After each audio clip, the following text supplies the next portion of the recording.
Yeah, so I think we're going to talk a little bit about hash rate heating, which, if you're unfamiliar, is a little bit different than what Matt talked about earlier with Bitcoin mining heat reuse at scale. How I like to think about it is the Bitcoin mining operations that are the more business-focused operations mining Bitcoin for profit, and then they offload that heat as another revenue stream. They are mining full-time. They're not changing kind of that demand. Whereas hash rate heating, and what Cody and I are particularly interested in, is integrating Bitcoin miners into heating applications for residential, small commercial, small business applications where if you're not heating, you're not mining because the miner is the heater and nothing more. So you want to give a little intro about yourself and then... Yeah. I grew up in Star Valley. I just recently, a couple years ago, moved back to Landers, so I'm living in Wyoming now. And I've heated my house now for, I think this will be my 4th winter heating it with Bitcoin miners. And now I've moved houses, and that current house that I'm in was built from the ground up to be, designed to heat in this way. And it works really well. Like what I've had is basically no power bill for the last two winters. And this year I'll have a higher power bill. Rocky Mountain Power just raised rates, but so I'm also now installing these systems in other people's homes. So I've got 2 other homes now that will be in Fremont County heating this way as well. And as Tyler and I will get into, this won't work everywhere, but it does work in some instances, and it saves people money. So. And I'm Tyler, if you're unfamiliar. I am the author of Bitcoin Mining Heat Reuse, so I kind of fell down this rabbit hole, the niche of the niche of the niche, Bitcoin mining heating. And so I've been super passionate about this. I ultimately started a company myself in Denver. I'm from Denver, Colorado, Exergy, and we do similar sizing installations for residential, small commercial applications of Bitcoin mining heating systems. But yeah, where should we start, Cody? Let me just go over. So. Give the thesis? Or? Yeah, let's give the thesis. So why this works, if you think of anybody that's heating with electricity, you're putting in X amount of electrons, you're getting X amount of heat out. We're doing the exact same thing with Bitcoin miners, right? These aren't any less efficient than electric baseboard heaters. Or for instance, I was on the ride in on the shuttle today.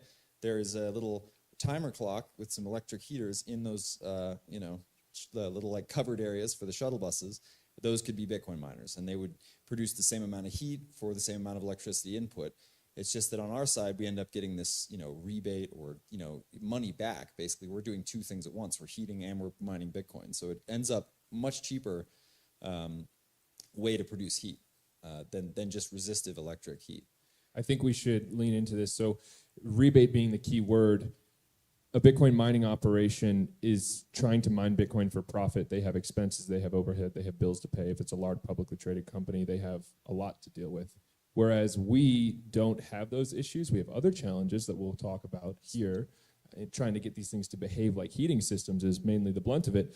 But it's a rebate in the sense that if you have electric resistive heat, which many people have, baseboards here in the great state of Wyoming, it's a rebate to that sunk cost that you're going to spend anyway. So there's no question about, is this profitable? Is this worth it? When is the miner obsolete?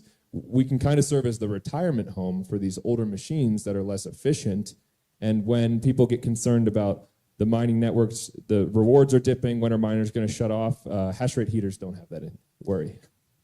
Yeah, because you were already going to use this electricity in the first place, there's no question of, does it make sense? It just does make sense. If you were going to use resistive heat, you should be mining Bitcoin with it. And Wyoming in specific, this doesn't work. Our biggest competitor with trying to heat with Bitcoin miners is natural gas. Natural gas is very, very, very cheap. I mean, it really doesn't make sense to do anything but heat with natural gas if you have access to natural gas. Wyoming has an enormous amount of people living in places that do not have access to natural gas. We don't have big cities here. A lot of people live rural. I live rural, and tons of people do. Most of our medium-sized cities do have natural gas, centralized natural gas, but everybody living in the country is on either propane or electricity or wood. And if you want to suffer through wood, be my guest. But propane is the only other. Propane and electric are the only real options, and propane and electric are almost at parity even without hash rate heat. So maybe propane's a little bit cheaper and these things move around, but with hash rate heat, I'm like the installs that I'm doing right now, we're coming in 30 to 40% less operational costs than propane. So, this does work for Wyoming in particular. And with our really long, heating season, we are the coldest state in the lower 48 on a year-round basis. So that long heating season helps pay these machines off faster, and it just makes it that much more sensible to be doing this here. And with our rural population, as well as being high altitude, it keeps, and having ultra deep lows. Like one struggle is competing against heat pumps, right? So heat pumps work great in places like Washington, where you have a very mild winter, where it's 35 to 45 or something all winter long. But here we get negative 25. Those things just don't work, and with the altitude, that compounds that problem. Really, Wyoming it's a great place for this kind of heat. So. Yeah, so if you identified there from Cody's remarks, the target market is rural, so no access to natural gas infrastructure, because natural gas is like the equivalent of 2 cents per kilowatt hour on a dollar per energy basis. It's so freaking cheap. Rural, cold, long heating season, you're a great fit. The internet concern is actually not a big deal with the likes of Starlink and things like that are coming out. The packet size, the actual network bandwidth is small. It's not intensive. And then the heat pump question, that is a lot of FUD that I get as well, is, well, what about heat pumps? And I often remind people, yes, heat pumps are more efficient, but they don't actually generate heat. They move heat from the outside in, just like an air conditioner works in the opposite, in reverse. And if it's really freaking cold outside, then there's no heat in that air to move back inside. So I always tell people, it is pretty nice to be able to make heat too. You don't want to just be able to move it around. You probably want a backup plan to be able to make some heat if you need it. Where should we go with this next? Some challenges we face. How do you do it? How much can you save? You teased a little bit the 30-40% savings. The ROI on these things are quick. Yeah, I mean, like Tyler alluded to or mentioned earlier, we're using usually old machines. That's one way this works. If we had to buy brand new machines, we only use them for 9 months a year, and even then they're cycling on and off a bit, so you're not getting full runtime. So it's just generally does not pencil out to buy brand new machines. So we're using machines that come out of industrial mining situations, and frankly, the reliability is shockingly good. I have had almost no failures of machines from these, and they look horrible. Like they're often full of bugs, and they don't look great, but they just keep running, and they're cheap. But so generally, like right now, we just had a power increase. We're paying something like I think it's like 13 cents a kilowatt hour in Fremont County on Rocky Mountain Power. And these machines essentially take 6 cents out of that. They cut out 6 cents, 6 to 7 cents out of that. So you're now down to, 7 cents per kilowatt hour, which is cheaper than propane, by several cents at the very least. And it is hard to predict exactly what's going on. It's hard to predict the price of propane also. That moves as well as predicting how much Bitcoin can be mined. But generally, Bitcoin just becomes harder and harder to mine every year. It does not seem to be going in a bullish direction as far as profits. And that's why I think these situations make so much sense long term, is that we have a buyer, or we have a use case that people are going to use at almost, even if it's only saving you 2 or 3 cents a kilowatt hour with these old machines, it still probably makes sense to do it. One of the reasons I'm so excited about actually doing this in small homes at the residential and small commercial scale is not just because you can save some money and you can bring Bitcoin mining back home, but it's actually the first time this is fundamentally possible. So you could, back in the day, enter your desktop computer in gene folding at home, and you could get Visa credit cards or gift cards or whatever. That's what I would call monetized computing. You're putting electricity in, that's your energy. You're putting information in, that's your computing power. You're getting money and heat out. Bitcoin Miner does the same thing, but it's the first time that it's automated. It's a protocol. So as soon as you boot it up, it starts doing that. You don't have to give it your banking information, opt into some gene folding program at a university. And then the real breakthrough too is, well, you could say, I can do heat recapture from compute with Grok or ChatGPT or these large data centers, and that is true, you can. Bitcoin's the first time you can shatter this into 1 million pieces. You can't put half or 1/100th of an AI cluster in your water heater, but you can with a Bitcoin miner. You can shatter it into any size, and the rewards and the heat generated are always proportional to that chunk, which is really cool, and that's why it's so exciting to me. Yeah, I think that is an interesting aspect of it. I think also, being able to heat our houses here in Wyoming, we have these these miners that don't produce a great amount of heat there. This is a lower grade heat. This is not, we can't boil water with this heat. So it does work well in homes. We're not trying to like boil water or do big industrial processes where all we can do is preheat. I mean, these can be a complete system. And a lot of this is still developing. And we can get into the struggles that we face, but it does work quite nicely when all you need, like a lot of the house installs that I do are hydronic floors. So it's, liquid tubes running through the floors. And all I need to get to is 103 degrees fluid temp, which works great with miners. This is an operating temperature where they're quite efficient, and they do a great job at this temp. So, I think this has legs to go in Wyoming. I think integrating into different systems is one of the struggles that we have. Hydronic is very easy to integrate with, but air-cooled, like forced air systems, and there still isn't a great solution for baseboard heat, which I know a lot of Wyoming is on baseboard heat. I think if someone can crack that, crack the code on that and find a direct swap out replacement for these, high wattage baseboard heaters, the hash rate of Wyoming would go through the roof. Because where I grew up, everybody was heating with baseboard heat. Yeah, so we're getting into some of the challenges we face, which I definitely want to get into, but I just want to double click on the size of the potential here. And Matt also mentioned this in his talk at the larger scale side of things. The heating market is enormous. Roughly half of the world's energy is used for heating, which is crazy. And then this low-grade heat, comfort heat, space, water heating, not boiling or industrial processes is like just under another half of that. So nearly 25% of global energy is in the ballpark of Bitcoin miner heating output temperatures, which is crazy.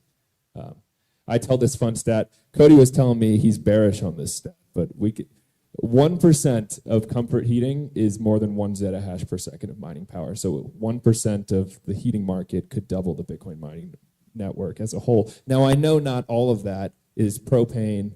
A lot of it's natural gas. But I'm pretty sure more than that is resistive heat, which is the same cost to run. I agree. The one thing so you're wrong. The one I don't want people to leave this talk thinking is this is going to take over heating everywhere. I don't think that's the case. And unless politicians or individuals decide that we need to decarbonize completely now, I think that works in Denver, that argument. Yeah, right. So Denver or LA or something, natural gas is just an excellent heat source, and I don't think we can really compete with that, to be honest. But that doesn't mean there isn't an enormous amount of heat. I think 1% is probably realistic. You've got all these northern climates, like Canada uses an enormous amount of resistive heat. So I do think there is a huge market for that. And I've been trying to expand my thesis on how I think this benefits people. Perhaps you might already have natural gas, and you say, this is pretty cool, how can it help me? And I think this is a long time horizon away, but imagine a future where your home is like a hybrid car and you have multiple energy sources, multiple heating sources, natural gas, hash rate heat, you have solar. Your Bitcoin miner can also just dump the heat outside and monetize free energy. Don't send it back to the grid for pennies on the dollar. What I'm describing is like this sovereign smart home where you have multiple inputs of energy, multiple heating options, and some black box that's deciding when to do what to keep the most money in your pocket. I do think the Bitcoin miner, this little black box, will be a tool in the energy stack up of the home of the future, where people have batteries, solars, a Bitcoin miner. Maybe you're not connected to the grid. You have this unit of last resort that will just eat the power. You don't have to send it back to the utility. So that's some angle for how you could integrate it into a natural gas home and still save people a buck. But I want to get into some of the challenges we face. Now, shout out to Matt. I've noticed you've asked this of every miner sitting up here today. What are you paying attention to in terms of open source, firmware changes? What excites you? And sorry, I love all the other miners. No one feels the pain. They say nothing. It was dead silent. They deflected. They answered different questions. And I think that's because, and I don't blame them, they're not trying to get a Bitcoin miner to talk to their Google Nest thermostat. They're not trying to get a Bitcoin miner to dial back 3% power so that it drops from 72 degrees in my house to 71 degrees. They're not trying to do any of this. And so if you're just plugging in an industrial shoebox machine, it runs full power, they work great for that, but they don't work great for what we're trying to do. So let's get into it. Yeah, the struggles are very real. you know, these miners, many of you probably know, I'll just go over it anyway. They're very loud generally. If you're running air-cooled miners, they're unbearably loud. Like you wouldn't even really want to heat a garage with these things because they just scream out there. And then the control interfaces are horrible. Like these companies making these miners just don't care about anything that isn't just gigantic warehouses out in fields that are cranking, you know, enormous amounts of electricity. So we are working, you know, it's quite an uphill battle to try and integrate these things into a residential, like domestic, you know, use case. So we've had to do there is just a lot of tinkering and a lot of people out there working on these things. But we are able to tame them to some extent. And I think, you know, hopefully in the future with, you know, these new companies coming online, they'll make it easier for us. But for now, in the real world, like we are still having to sort of like wrestle these machines into homes. And generally with the noise situation, like what I'm doing, the miners are immersed, so they are completely silent. Like the noise is completely mitigated for the situations that I'm using. But what I'm doing is you know, hydronic floors, which not everybody has. So in the future, hopefully we can get to the point where it is simpler to integrate into like forced air systems, which a lot of people have forced air. But yeah, it is hard to work with these machines, and it's a slow grind, but we are making progress. So the long story short of why it's difficult, because you might say, well, Bitcoin's open source, just fork it or build your own thing and hack it, make your own system. Why can't you do this? That seems trivial.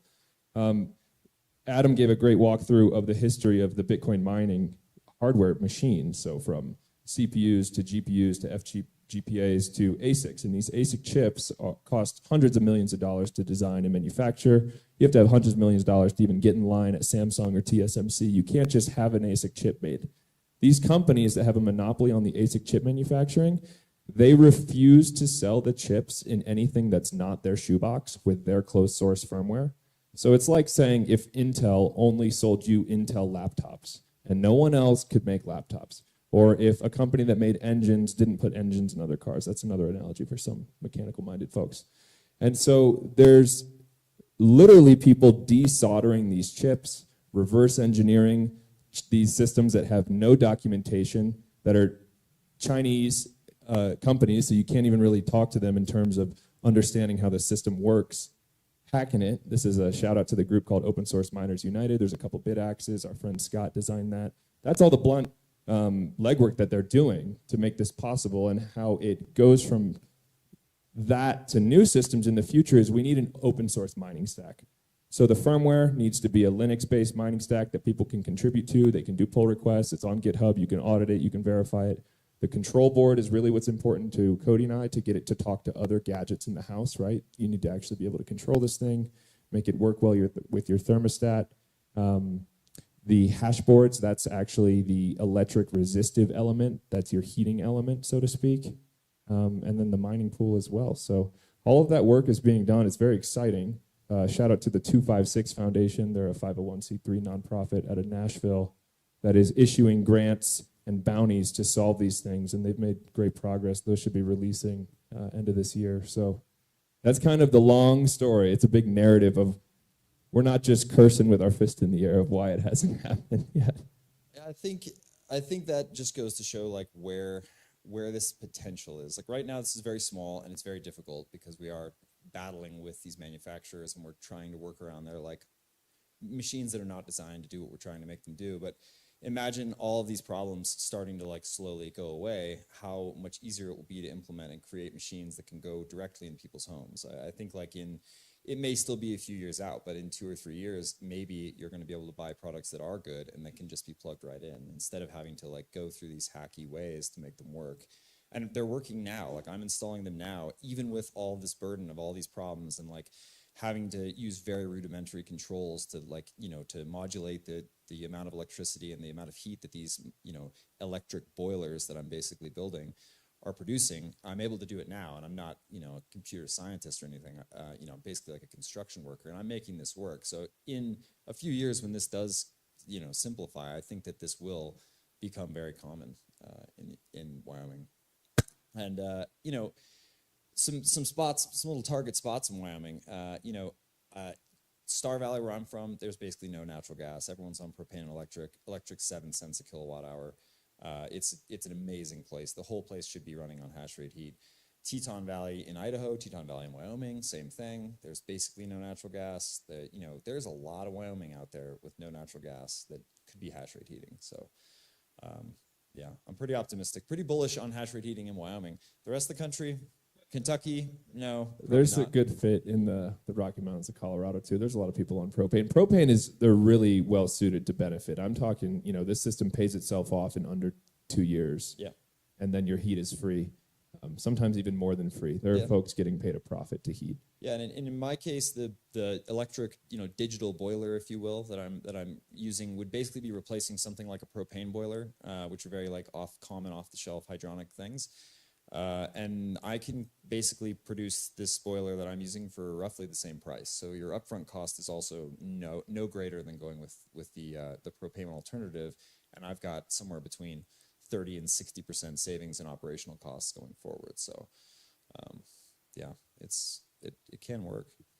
I'd like to paint a little picture of actually selecting the systems, work that you and I both do, and the sizing we were talking about in the other room. So what I found interesting, and Cody and I kind of came to the same conclusion, correct me if I'm wrong, is that when you find anyone's heating system in their utility closet, they say, hey, it's got some number on it, it says it's this efficient, whatever, how many BTUs.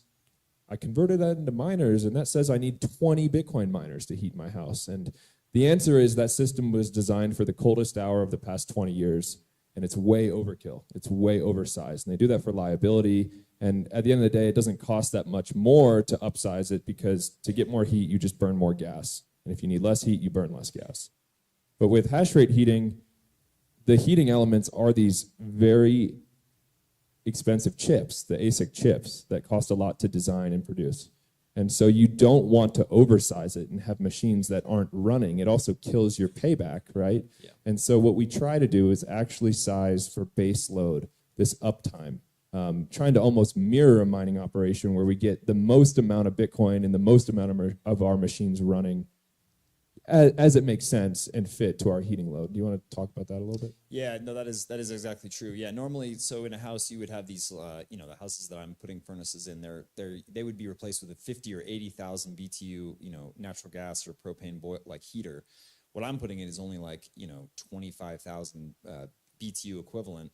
But I'm sizing these to run, in the coldest days, I'm sizing these things to run nonstop. And these guys that are installing gas heaters are often oversizing things because it isn't really more expensive for them to go to a larger unit. A 50,000 BTU furnace versus 80,000.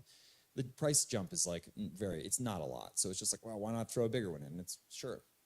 But with us, it is more expensive to run more miners. So yeah, we're trying to run these in opposition to what they do. We're trying to run ours as long as possible. I want these miners on as much as possible. I don't want, if you're in a forced air house, you hear your furnace kick on, you hear it kick off. It happens all the time. They don't, in opposition to that, my boilers are running as high uptime as possible. I want those things on all the time. So yeah, we are sort of sizing differently and in a different way. Well, it leads to more comfort as well, because you have less swings with the bang, on, off, low duty cycle. I mean, if you have a more continuous heat load that can dynamically adjust itself a little bit, which there are some hack workarounds for these Chinese miners to make them do that to a degree. Mm-hmm. It is literally more comfortable, better performant heat. Yeah, it's closer to human temp. It's closer. The heat that's coming off the machine is also closer to what we want, rather than having these scorched air. Yeah, scorched air, super hot air that then gets diluted and pumped out through the house. You're just starting with lower temp air, so it is it runs more often, but it is closer to the temp you're trying to achieve. Yeah, do you want to open it up for some questions? Please, yeah. Any questions? Yeah.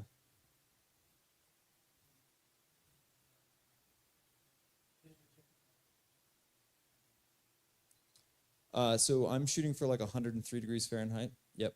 Yeah, I think I'm not a hydronic expert, but I know in the past with oil boilers in the East, they used to run hotter, 115, but I think generally now they're dropping that down to 103 or something, right around 102 to 103.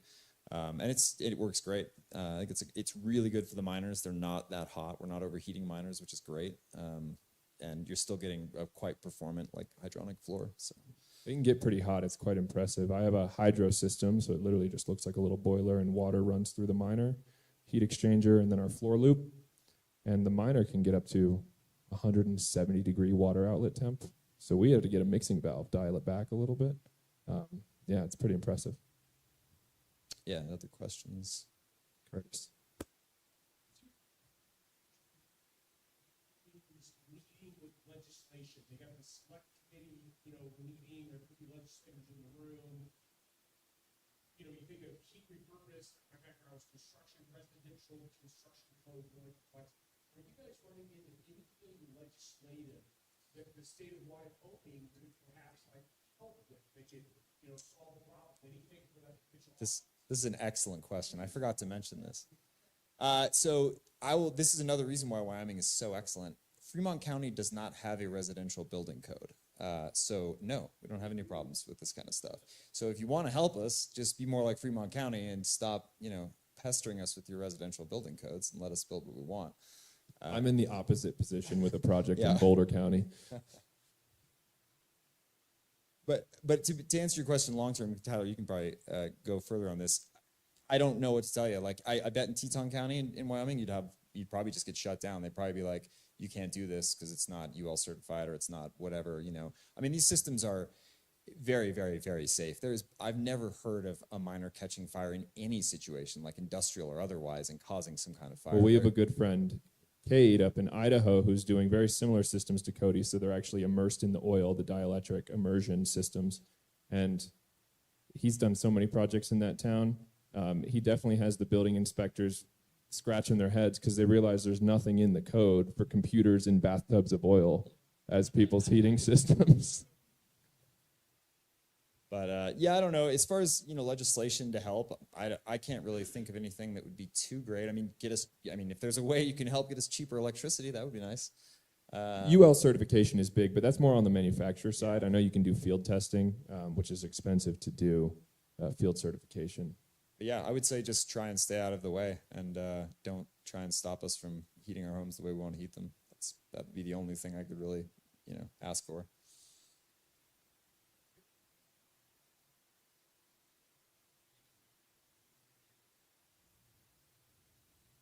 Is it like steam going through the tubes or is it water? Oh yeah, that's basically what I'm doing. Yeah. Yeah, likewise.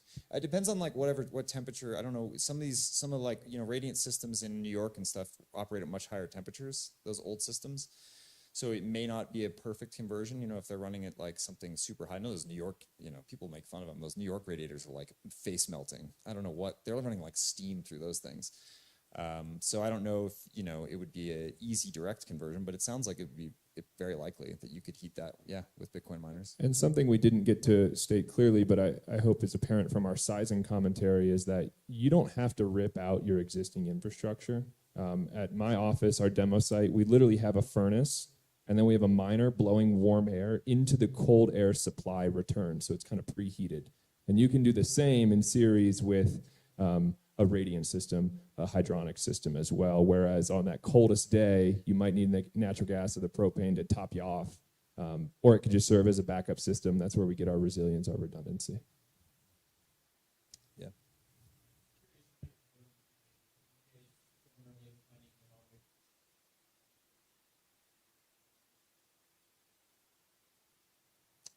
For me, it's that they're already Bitcoiners. Yeah. Well, likewise right now. Yeah, we're kind of like, some of my clients are Bitcoin like curious. I wouldn't say they're like, super Bitcoiners, but yeah, I've had a hard time, pitching this to people that don't already understand Bitcoin. Yeah. We're not at plug and play products yet. I worked alongside our plumber who got our boiler online, and it was a cool learning experience. I think there's lots of benefits to differentiate yourself and offer a new technology, but until the day where they can install one without myself or Cody being there, that's when you go after the non-Bitcoiners, I think. So, Wyatt.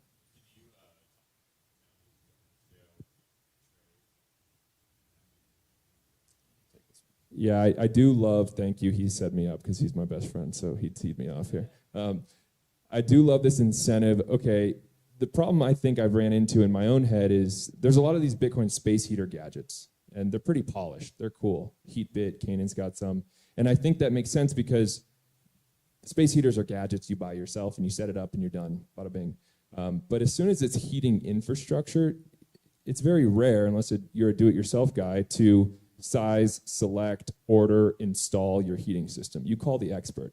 And so these Lennox, HVAC systems and your Rheem water heaters and your GE boilers, everything, they're not selling direct to the customer, direct to consumer. There's a distribution network, and that distribution network is thousands of HVAC and plumbing companies. And so to incentivize that, what I get really excited about, these heating systems are digital, they're computers. You can actually split the rewards proportionally, and we're testing this right now. I can give 5% of the money to my plumber, and then I can give the API so that he can see the temperatures remotely, he can see the Bitcoin mining hash rate remotely. And so I just flip the incentive. It's not, I'm gonna come fix your pump or change your filter and charge you $500 after the fact and ruin your Christmas Eve.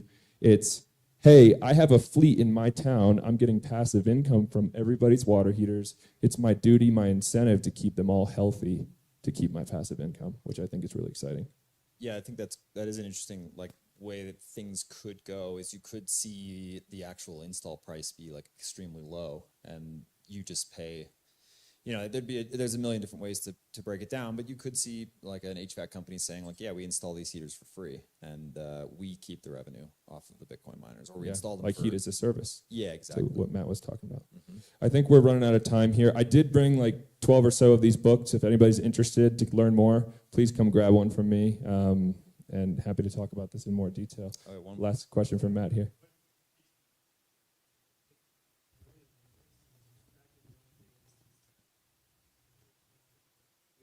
Yes.